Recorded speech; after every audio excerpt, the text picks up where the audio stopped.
The biggest enemy to art is people who think yesterday was more valuable than tomorrow. So my parents are from the India side of Punjab. I originally was gonna keep my parents happy, get an MBA. I figure an MBA is the path to employability. And at the same time, I discovered spoken word poetry. And when I realized that it was a powerful tool, that just felt like the most liberating thing ever. And I wanted it. I wanted that freedom. The first song I ever put out was called Voice for the Voiceless. And it was telling stories that other people weren't able to tell for whatever reasons. And I was working with a bunch of different people in music, and one producer came up to me and said, I can get us a deal. What happened was this deal turned out to be fraudulent. It didn't exist. It took me a year of denial to figure that out. Now I was just burning money out of my bank account, living off credit cards and line of credit. Because in my head, at any moment, the check from this deal was coming, not realizing that it wasn't coming. That just kind of made me just be like, what am I going to do now? Kind of ramped up, and I said, it's humble the poet till death. So either you're gonna die in 3 months, or you're gonna do this forever. But you will die humble the poet. You will do nothing else for the rest of your life. And that's the thing people have to realize.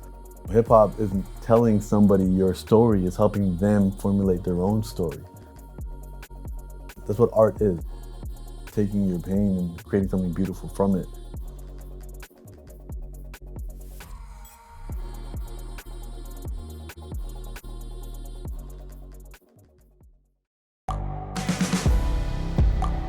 The world is changing. Inspiration is everywhere. It has never been so easy to connect, share, and bring people together. We're learning from others and finding the best in ourselves. Challenging our beliefs. Sharing our vulnerability. Overcoming our fears. Transforming ourselves so we can transform the world. How far can we go? This is London Real. I am Brian Rose. My guest today is...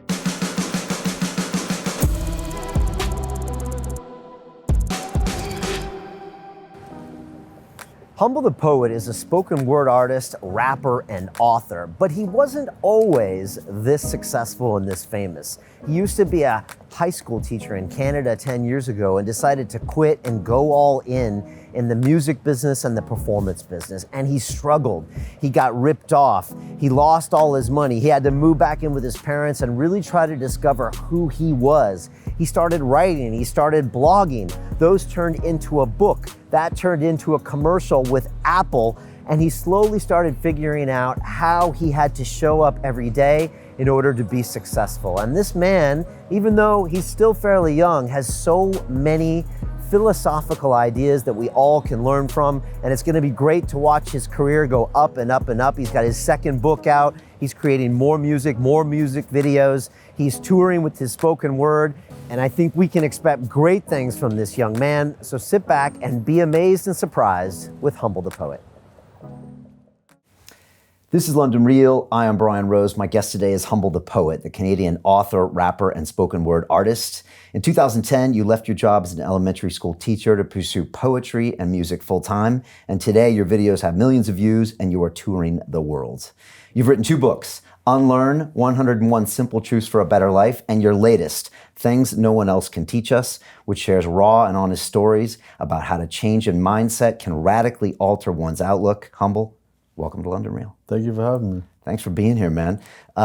First wanted to kick off, what's it like coming to London? Like, what does this city remind you of? How is it different from Toronto or maybe other places you've traveled? Like, what does this city feel like? London's intense. I think that's the best word. It's just intense. People love what they love out here. So, you know, when I first started performing out here, like in 2011, 2012, everyone that showed up knew all the lyrics and they were there. It wasn't kind of an obligation or just a passive thing they could do on a Friday night. They really cared. And you see that, you know, with all the soccer riots, and you see that with just the passion with everything that they care about. So I think that intensity really shines in a positive and a negative light. but it's an intensity nonetheless. Okay. And how does it compare to New York City as far as a big city? I think New York is just a wave. I think New York is you have to kind of catch the wave that's already happening, open your sails and join wherever the flow is going, whatever street you're walking on, whatever trend you're on, or whatever space that you're trying to exist. And I think it's challenging because I have to think, especially with New York as of recently, there's not a lot of brand new things being credited coming out of that city. But it's one of the biggest, most intricate bird's nests we've ever created, and just the scale of it. But I think where over here you have a little bit more critical thinking, but at the same time it's just there's an enthusiasm that I don't think I've ever witnessed anywhere else, and I think that just kind of has to do with maybe the cheeky sense of humor people have out here. I think there's a little bit of a fascination with what's happening across the pond. I think, North America still kind of sets the standard for what content can be. And I think, people embrace that with open arms. So every time I come out here, I'm embraced with open arms, and I'm treated like much more of a celebrity than I ever feel like I am. But with all the bells and whistles, because London's a world-class city. That's nice. And while we're on cities, then how does that compare with LA, which might be a future home of yours? Yeah, LA is, the breeding ground for all of this. LA teaches you how to make it all happen. LA to me is where creativity and commerce hold hands, and you find all the different options in terms of how you can make a living off your ideas.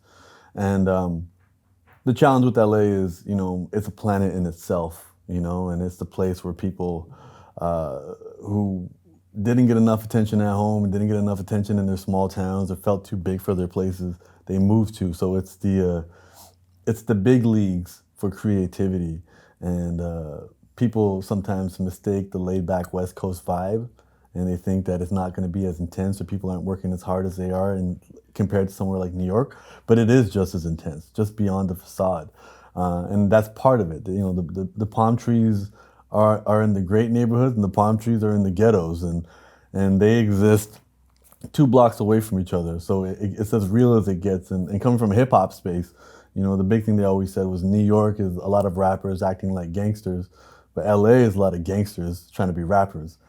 And you can really see the difference, and it's very visceral in terms of how things work. And the spectrum, you got people living in tents on the streets, people living in their cars, people living in motorhomes, and people live in small apartments, all the way up to these mega mansions in the hills. And I think that spectrum allows people to think that they're always one step away from having their dream come true.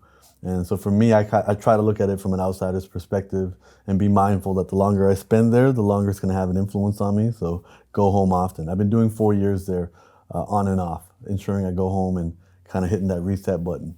Detox a little bit.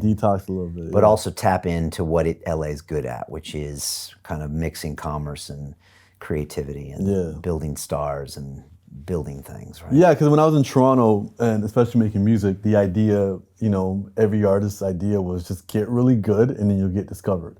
Maybe Drake will find you and he'll throw a bag of money at you, or Puff Daddy, or somebody will give you a shot. And I think, it was necessary for me to go to LA to realize that, no, you have to create your own opportunities.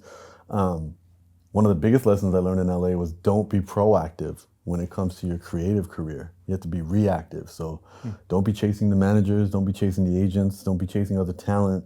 By doing that, you've already taken away your leverage and made yourself replaceable.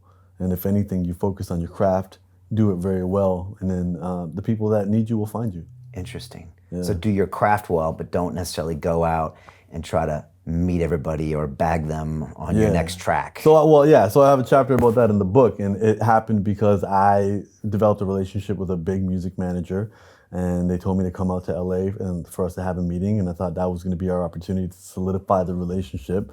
And I went out there and I rented a car and got a hotel room and did everything I had to do, and got a very rude awakening that in LA meetings are flaky. Yes doesn't ever mean yes. It means maybe or most likely no.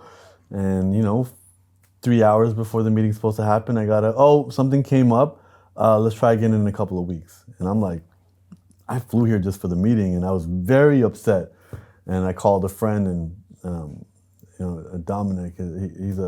He's popular on YouTube as Dietrich, and he's like, "Why are you having meetings? Why are you networking?" He's like, "As long as you are replaceable, and that's why they can cancel meetings on you." And he goes, "Focus on your craft. Do what you do, and start doing it better than anyone else can do it, and then they won't cancel meetings on you because there won't be any other options." And that really changed my perspective, and I started approaching this like an athlete, and which is simply just get better every single day. And the better you get and the longer you stick with it, the pool of competition shrinks. You know, your first day, you're at the bottom with everybody else. And then slowly, the longer you stick with it and the longer you refine and polish your talents, you start to climb until, you know, you get to the bigger leagues where there's only a handful of you that can do what you do. That's super good advice already. And what about Toronto? What's that vibe like? I've actually never been to Toronto. Toronto's the greatest city in the world. It really is. To me, it's the world's biggest small town. It's figuring out its identity. You know, it's a very big city. It covers a lot of land. It's called the Six because it's a mega city now with 6 different municipalities. So much like New York, we have our boroughs and we have our different areas. And it's the most multicultural place in the world. In the context of it's not just a place where everybody from around the world comes. It's now you have a lot of kids like me that may look like they're not from Toronto, but you know we're all plus one. I was born and raised in Canada. And you're gonna see a lot of ethnic diversity. And all the kids that you're seeing were all born in Canada. We're all children of immigrants. And not only from an ethnic perspective are we extremely diverse, from an economic perspective, we're very diverse. So when I went to high school in the neighborhood I grew up in Rexdale, which is in the northwest corner of the city, I had a friend whose parents were lawyers. And they got to choose which car they drove to school every day. And then in the same circle of friends, my buddy worked at KFC and all the money went to the mortgage. You know, he was contributing to the household at 15. And so that economic spectrum and that diversity really had an impact on me as well.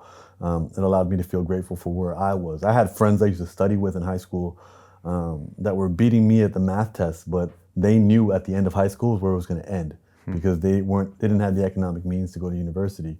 And that really stuck with me, in addition to just being exposed to all these different cultures. You know, my best friend growing up was from Trinidad, and the first birthday party I ever went to was the Trinidad birthday party. And now every year I go to Trinidad just because it feels like home. It feels like nostalgia. And sometimes when I'm in the States, they don't get that. You know, they use terms like cultural appropriation when they're like, well, you're a brown guy and you're rapping. That's black people's culture. Or you know, if somebody uses a different hairstyle, if we use different languages. And I think what Toronto is really the future of what a multicultural society looks like. And London is very multicultural, but London's still intense. And I think there's some divides in there. But sometimes London does give me that hint. Once I was here at a McDonald's, just using the bathroom, and a Jamaican dude walked up to me and said, "Get down." And get done slang for like, hey, how you doing? You know, it was not a formal greeting. It's the type of slang you say to your homies, and in Punjabi. So you knew he grew up with a lot of Punjabis, and it's more of a integrated, we're in society type situation. And Toronto has a lot of that. So in my high school, we had about 80 different languages represented, and you know, there was only a handful of white folks at my high school. And then when I taught in the same neighborhood when I was an elementary school teacher, and I never had a white student for the 7 years that I taught. It was all new immigrants coming into the country. And it really, in Canada, really doesn't look at itself as a melting pot. It's more like a salad bowl. Everyone comes, can stay who they are, and just mix amongst everybody else. And everybody makes space for everybody. And you start to see the commonalities of people in the diaspora in terms of, you know, my mom treats me the same the way as my friend Mohammed, who's from Somalia, his mom treats him. You know, like immigrant moms are very the same. Immigrant dads are the same. And we started to see that lineage and those connections. And that made us have a lot in common. And in addition to that, Toronto being one of the only major cities in Canada gives us our own little issues. We think we're the center of the universe. I recently had a meeting in LA with somebody who was also Canadian from a small town, not a smaller town, smaller city, Edmonton. And half an hour into the meeting, she's like, "You're such a Toronto boy." And I was like, that's a stereotype I probably live up to. And it just comes from us being that one big city. And you're like the best in Canada. And we're like the best, we're like the only thing that matters sometimes. Right. And, you know, we got and now with the, you know, the World Championship basketball team with the Raptors. And, you know, us doing super well in the music space with Drake, The Weeknd, Tory Lanez, Jesse Reyes, and Shawn Mendes. We're a creative hub. Great things are happening. Google is building a little society, Sidewalk Labs out there. We have a growing tech space. And it's a place where a guy like me can get a seat at the biggest tables. And so when I think of, having to do work in LA, that's like a super small fish in a very crowded, muddy pond. In Toronto, they gave me a shovel and they said, let's dig the pond.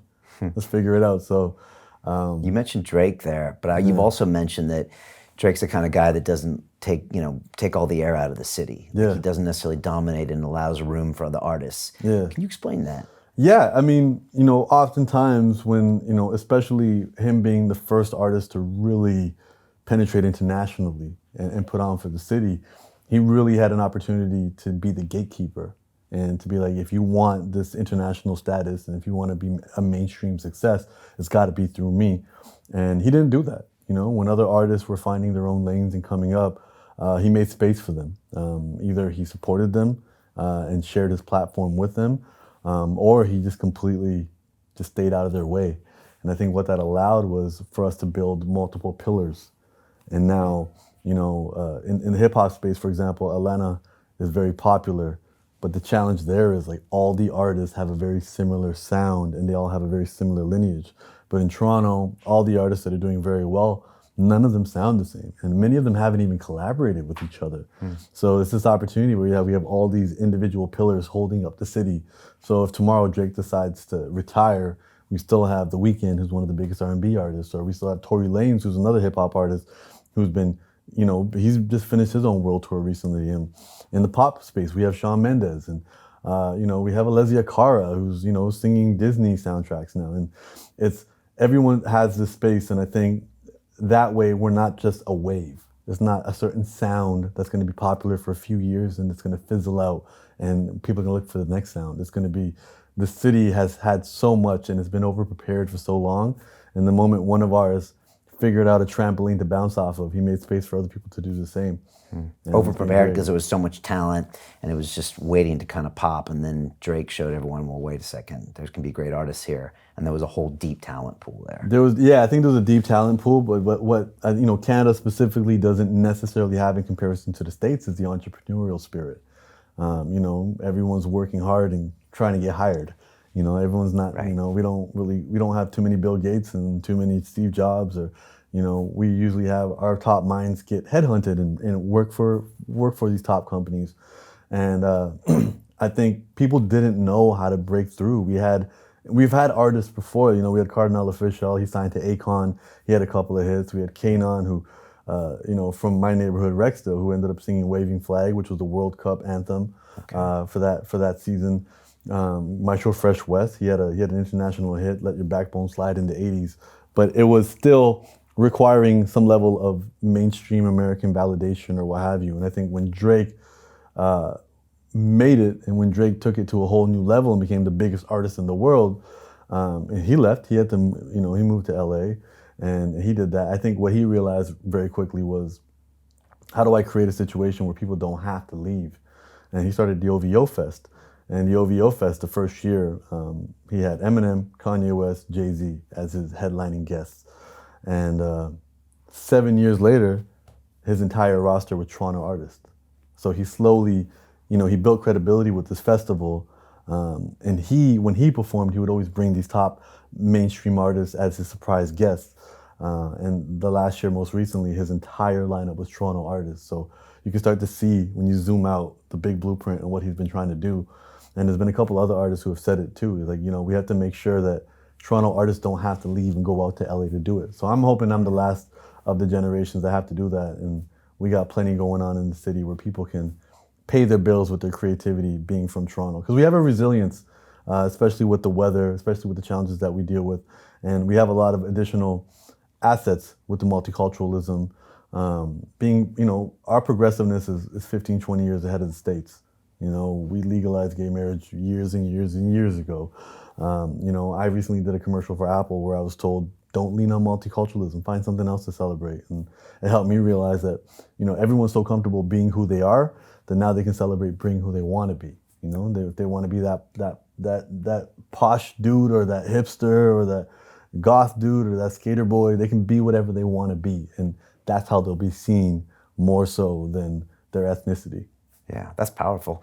Talk to me about spoken word, because about 6 years ago on this show, I had a guy in London named Sully Breaks. I don't know if you ever heard of him, but he had a video that was came out called "Why I Hate School But Love On Education." education, yeah. you He's a remember that? homie. I've done some work with him. Oh, cool, man. He was on a bunch of times early. He's interviewed me on the show. I just did his podcast a few weeks ago, but that was one of the first times I had heard a spoken word, Yeah. maybe even in London. And Sully kept doing what he was doing, but I think a lot of people had hard to get their head around what is spoken word and is it rap? No, it's not. It's got music. And he also experimented with his own creativity and put some stuff to some beats and some didn't. When people ask you what's spoken word, how do you explain it to them? And then is that what you do, or you do all sorts of other music as well? So how do you communicate it? Yeah, so I think for me, spoken word is a reaction to the fact that poetry is boring. Like Straight up. you know, you just you get a book of poetry and you read it and you're just like, why am I? This is so boring. I have no idea why this person is writing these fragmented sentences, or I don't know what's happening, because it can get abstract. And then you realize, poetry is like food. And if I show you a picture of a delicious pie, you might be like, yeah, it looks delicious, but you're not gonna know until you taste it.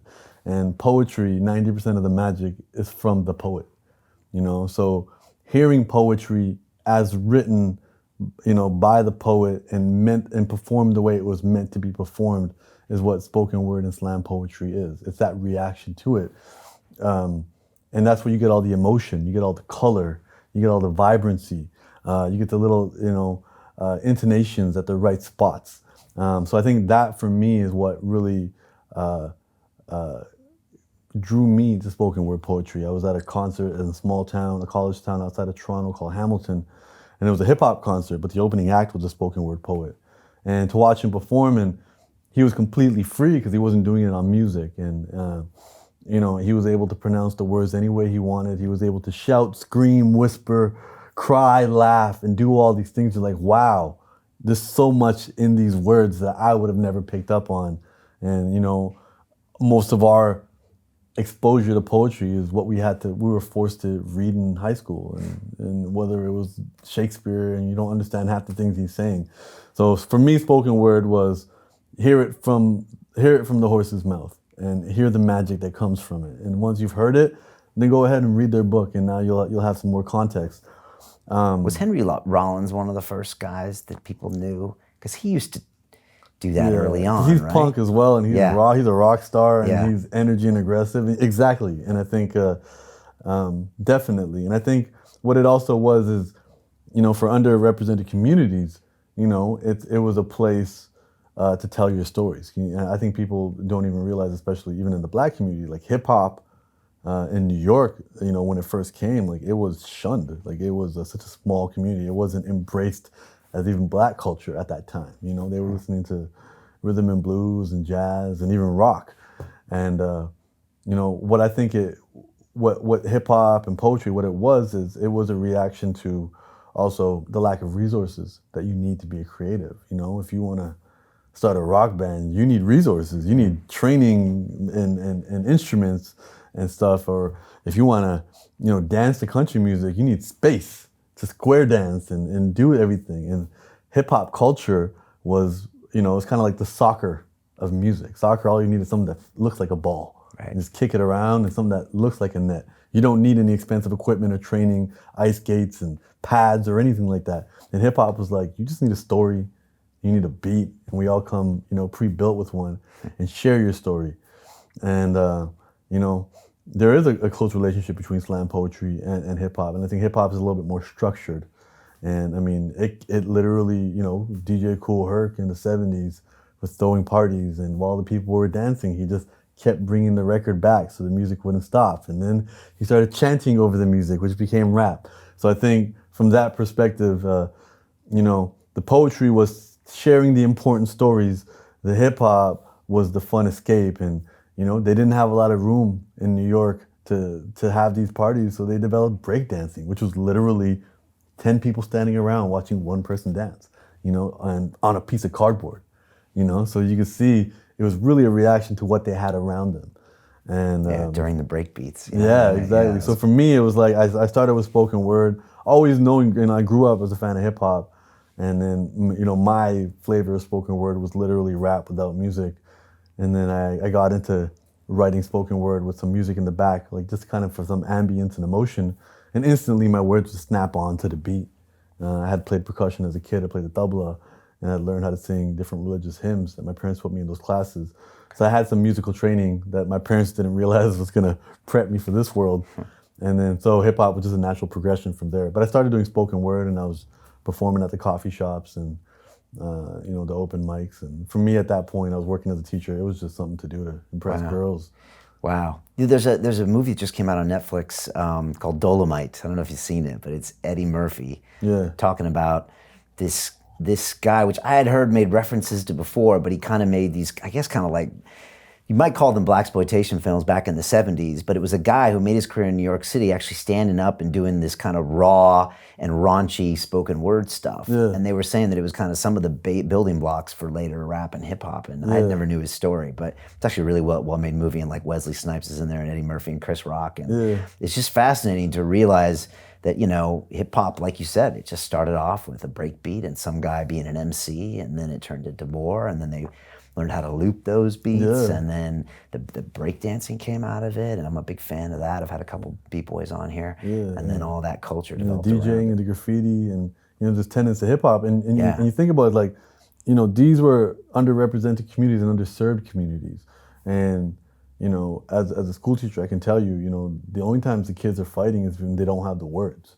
They get frustrated and they need to get something out, and then they'll throw a fist, and these guys lived in challenging neighborhoods, and if there was somebody there that could articulate their struggle, and that's the thing people have to realize, hip hop isn't telling somebody your story, it's helping them formulate their own story, and even that's why I liked Ice-T. Yeah, exactly. That's why when he looked out and saw all the white boys in the crowd, at first didn't make sense to him, but that's what they were. They were articulating the anger. He was telling them their story. Right. Yeah. It happens for anybody. Exactly. And he's put in, and that was his gift, and he was helping them put their ideas in words. And I think that's nothing new.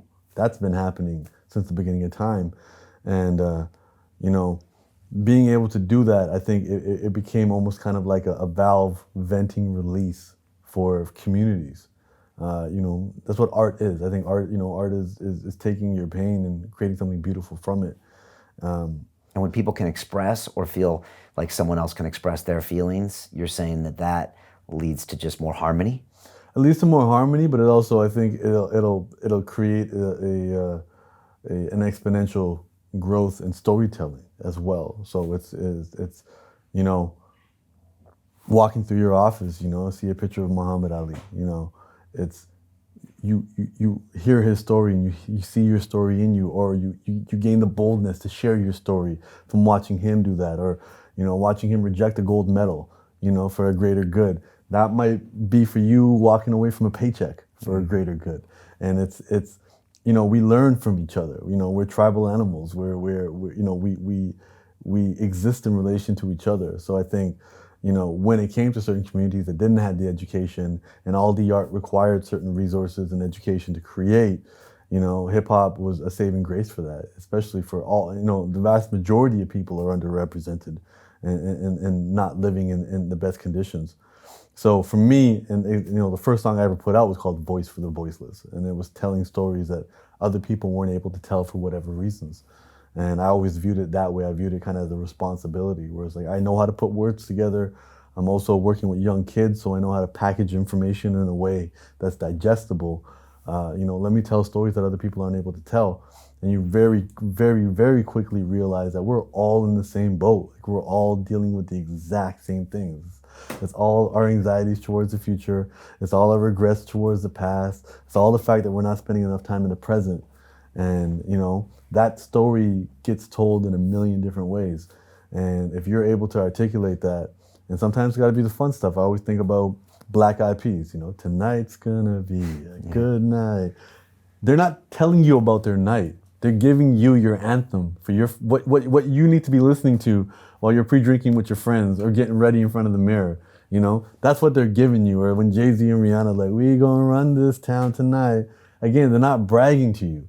They're giving you an anthem. They're giving you something to sing along and be a part of. Right. And it's the same reason we go to sporting events. We want to be a part of something bigger than us. And these anthems and these songs allow that when we go to concerts, when we sing them in the car. that we're a part of something that everybody's connected to. And I think, whether it's the national anthem, it's the same thing. And there's something to be said about using our voices. I think that's a direct line to our heart. And I think that's why so few people are hesitant to do that. So if you just, if I start off the poem and that gets somebody else to start off their own poem, then, we're in a good space. Yeah, there's like these weird spiritual practices that we've put on the shelf because, religion has its all connotations, but we used to gather and sing together, right? We used to do all of these things that we don't do anymore. And then it comes out in football anthems because we have a need to do it, right? And connect. I never thought about that going through the heart. I want to hear your story about like quitting being a school teacher, but you mentioned your parents first. Mm-hmm. Tell me about being first generation. What's it like? Where were your parents from? What are their thoughts? You said that your parents are kind of similar to the Somali parents. What does it set you up for in your life? Yeah. And how does that make Toronto different too? Yeah, so my parents are both from Punjab, which is a northern state in India, but also a state in Pakistan. So when India and Pakistan broke up, the bigger chunk of Punjab ended up going to Pakistan. Actually, when India and Pakistan broke up, that was the largest human migration in human history. That's crazy. 25 million people, and there was a lot of bloodshed, a lot of challenges that went with that. So my parents are from the India side of Punjab, but they have some roots that would have gone everywhere. So the tattoo on my neck is the original Punjab before it broke up. And Punj means 5, Ab means river. So to be from Punjab is to be from the area of the 5 rivers. My mom came to Canada in the 70s. She got sponsored over by her brother, who had, I guess, found some work in Canada, and he started bringing his family over. And then she was told she was going to marry my dad. That's kind of how it worked, arranged marriages. And that's what got him into the country.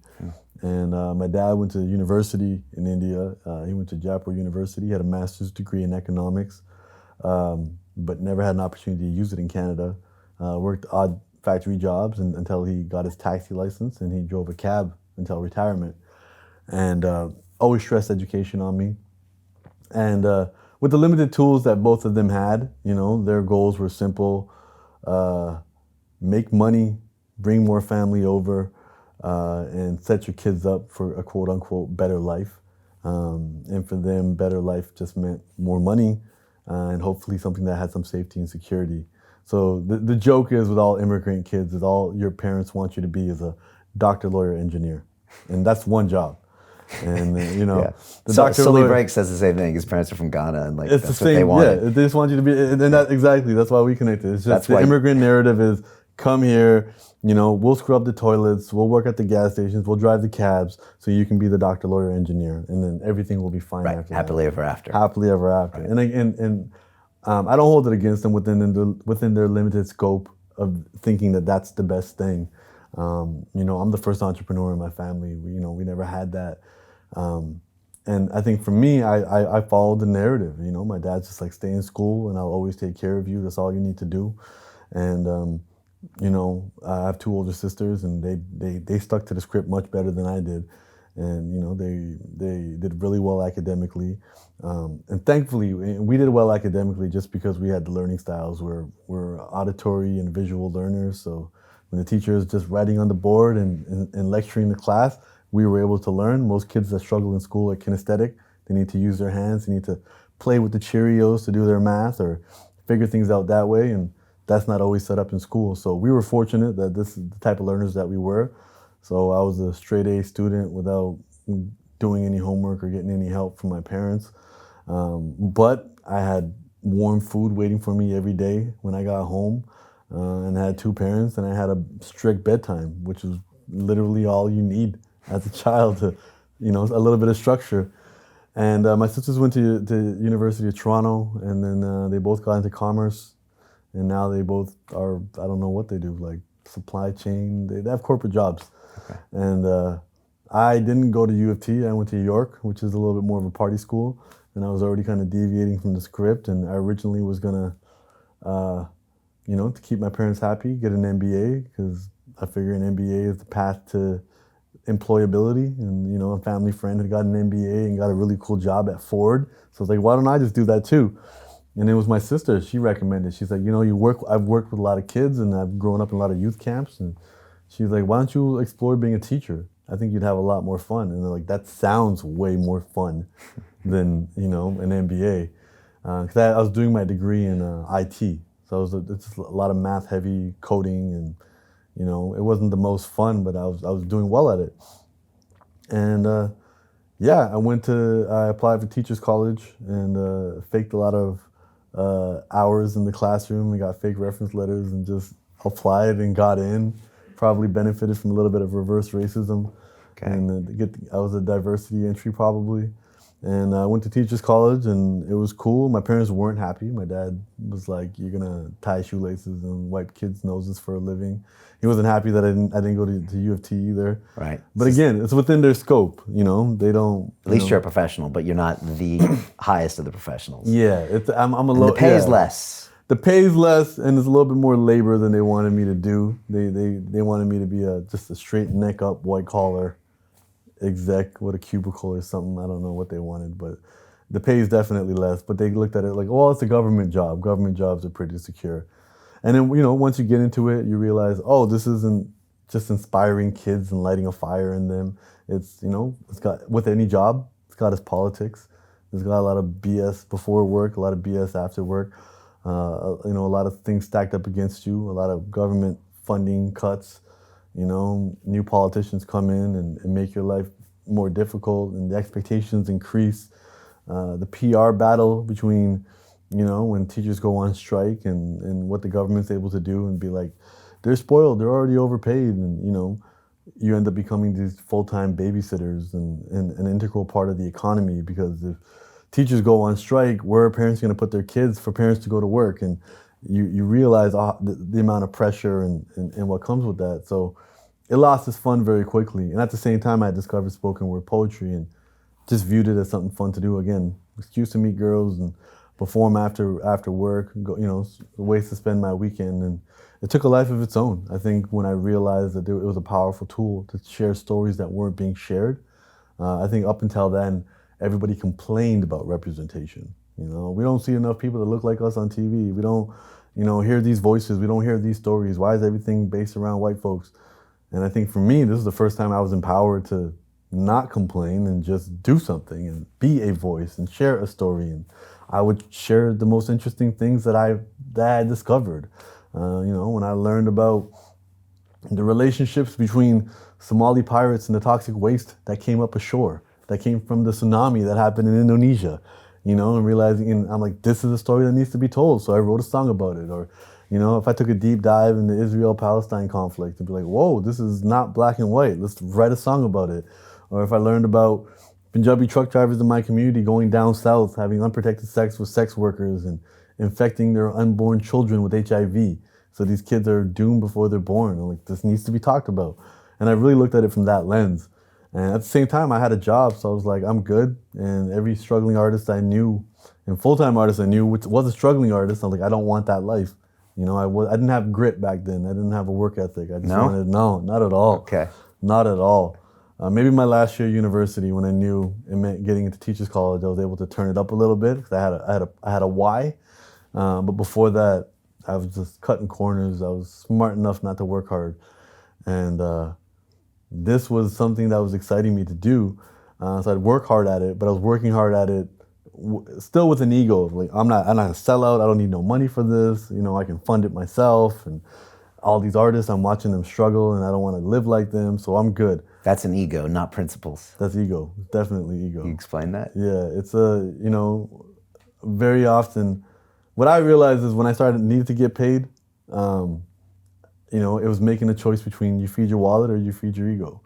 And the ego is insatiable, you know, in many ways. And what I realized as an artist was, you know, to say you're not a sellout is just, you know, trying to appease some invisible audience of people who haven't even noticed you yet, let alone are judging you. And also just running away from challenges, seeing these full-time artists and being like, ooh, I don't want to live like them. This seems hard. Not realizing that the universe was going to make it all happen that way anyways. Right.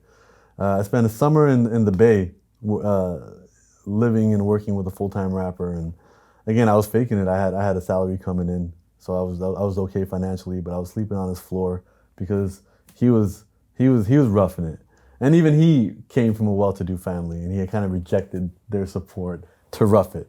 So we're these two boys just full roughing it, knowing at any moment if we need to, I can pull out some money from the ATM and get a hotel if I needed to. So you're laughing at yourself to a certain extent. Kind of. At that point, I thought I was roughing it, but I really wasn't. I was just testing my limits. But he was working really hard, and he was paying his rent through his music. And every day he'd wake up and just, rap outside the BART station, or he'd go to a concert and negotiate with the promoter and be like, hey, let me be the opener to your opener. Just give me $50. Something small, and always made him a deal they couldn't refuse. And the money would add up, and then he'd make enough money to pay his rent, which was $200 a month because he just rented a room. And then after that, just made more money to party. And I was like, wow, like what a life. This is super cool. And the freedom of it. He woke up every day and decided his day. And for somebody who was plugged into the 9 to 5, that just felt like the most liberating thing ever. And I wanted it. I wanted that freedom. And the summer came and went, and September hit, and I couldn't get back into the mojo. Normally, your summers reset you, re-energize you. You're excited for September. It's the first day of school, just like with the kids.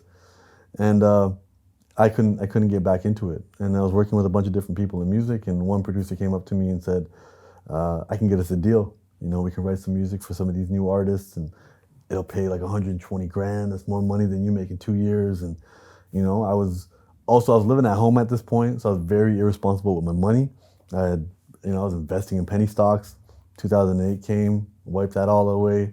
I was buying things I didn't need, but it didn't matter because I was living at home. And in our culture, you don't leave home. You just get married and take over the house. So I was living in a mortgage-free household, and just literally my entire salary was allocated to paying off debt and buying things I didn't need. And the debt got unmanageable, and I was like, I need something. I need one miracle swoop to get rid of it. And this record deal sounds like it's going to be the thing. So I did what any, quote unquote responsible adult would do. I quit my job and I jumped headfirst into this record deal situation. You're like mid-20s? Mid-20s, yeah. Okay. And do you ever advise people to quit their jobs and go for something else? Because we both have experience of doing that. Yeah, definitely. But I quit my job thinking I was making more money. And that was a promise that I kind of made myself. I was like, I'm never going to leave my job until the art would pay me more. And I think what I probably did is I put that out into the universe, but I also probably said that around these people. And what happened was this deal turned out to be fraudulent. It didn't exist. It took me a year of denial to figure that out. So what ended up happening was, and I had moved out and lived, I was living on my own at that point in a condo that I originally had as an investment property, my rainy day investment property. And I moved in, kicked out the tenant, so that was no longer a source of income for me anymore. Now I was just burning money out of my bank account, living off credit cards and line of credit. Those all ran out, started borrowing money from people. Because in my head, at any moment, the check from this deal, the first half, the 50% signing bonus was coming, not realizing that it wasn't coming. The deal was never there. This producer was trying to run some sort of Ponzi scheme. I'm not sure what he was trying to do. Is this standard in the business? Now that I'm in the business, no. Okay. Now, no, not at all. It's so weird. Like the amount, some of the biggest deals I've done have been based on handshakes, and it's been okay. I think, no, this was somebody I think that saw the potential in me and thought that he could accelerate things if he borrowed from this person, gave it to me, and then we would have earned some more, and then he would have paid this person with that person. And I think they just came from a place where their parents probably didn't do things above board, and they were just continuing that lineage. And I view them with compassion now. I don't hold any resentment towards them, because what they did do was they pushed me off the cliff. Right. They got you into the biz. They got me into the business, which I wouldn't have never done because I was too hesitant. And they pushed me off the cliff, and I had to find my wings before I hit the ground. And they always say, if you knew what was involved in doing X, Y, Z, you would never start. If I knew what was to be involved for doing a show like this, are you kidding me? It's like 100x harder, longer than I ever thought it would be. Exactly. But it's the same thing. My naivete, thank God, pushed me into it. And that's the thing. Yeah, exactly. Great journey. It's you gotta be a little foolish to do it. And that's when, so pretty much end of 2011, I was $80,000 in debt, no sources of income, mortgage payment due, and And music career not advanced. I mean, the music career was advancing. Like Humble the Poet was making strides. He wasn't making pay your mortgage strides. He was making, let's take my homeboys out to dinner after the gig strides. Like, you know, I'd get $200 after a show or something, you know, and I get a show once a month. Like, and when I was a teacher, I didn't care. Like, it was bonus money. It literally, I'd make all my friends come with me and then I'd pay for the night. But when that became my only source of income, it was clearly not enough. And at this point, you know, this producer, I considered him a brother. I probably leaned into that too much because never having a brother of my own, and was heartbroken off of that. I just had ended a relationship as well. I was heartbroken off of that. So it was just, I felt like I was just completely in the dumps. And How do you come back from that? And are some of those lessons in these books? To continue watching the rest of the episode for free, visit our website londonreal.tv or click the link in the description below.